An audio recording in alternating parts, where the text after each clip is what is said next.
but he still wanted to keep his foot in the door with something. And when a job at Greenberg PD opened up, he welcomed the opportunity to work in a sleepy little college town in upstate New York. It wasn't that crime didn't exist here, but when it came, it was always unexpected. She answered after 2 rings. He said, "Hi, darling. Anything?" "I was going to ask you the same thing." "No, unfortunately." A pause. "Why don't you go home, Rina? We've got help from neighboring departments now. There's no reason for all of us to keep scouring the same streets." "Where could he have gone, Peter? The diner is in the middle of nowhere." "If he's on foot, he couldn't have gone too far. The problem is the woods. If he decided to go for a walk, it's so easy to become disoriented, even during the day. Right now, it's too dark to search. We're thinking that he might be holed up in some garage or cabin. You know how this town is. It's filled with part-timers and no one's home. We're trying to get hold of the owners to ask permission to go inside the dwellings. All this takes time." "What did you mean by if he's on foot?" "There's a possibility that this was planned. You have to consider everything, even if it's unlikely." "That might make some sense," Rina said. "Otherwise, how do you lose a person?" "We've initially talked to the 4 chaperones, albeit briefly. Once the bus reached the diner, it was a free-for-all.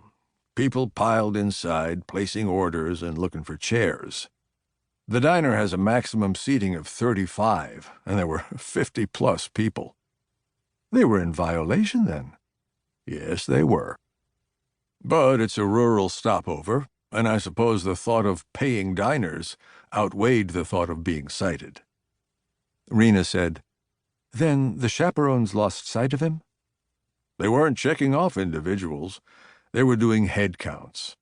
As the residents boarded the bus, they realized they were one short." "Have you talked to the other residents?" "Not yet. Too traumatized." "I can believe that," Rina said. "Are you coming home tonight?" "I'll be out here until they officially call off the search until morning." "When might that be?" "Before midnight. But I might keep searching. I'm a little wired up." "Is Tyler with you?" "No, everyone in the department is riding solo. Don't wait up for me." "I might," Rina said. "I'm a little wired as well." "Try to get some sleep, honey. Call me when you made it home." "I will.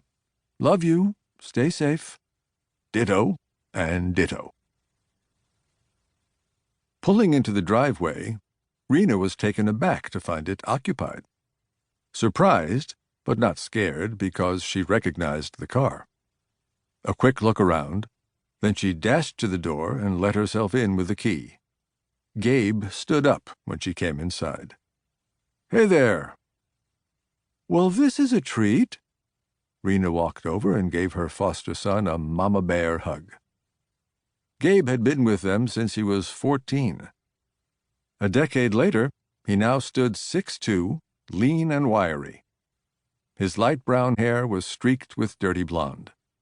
His eyes were saturated with shamrock green and peered out from behind rimless glasses. He wore a short-sleeved shirt festooned with cocktail glasses, with black jeans and sandals. Gabe returned the hug. "How are my favorite foster parents?"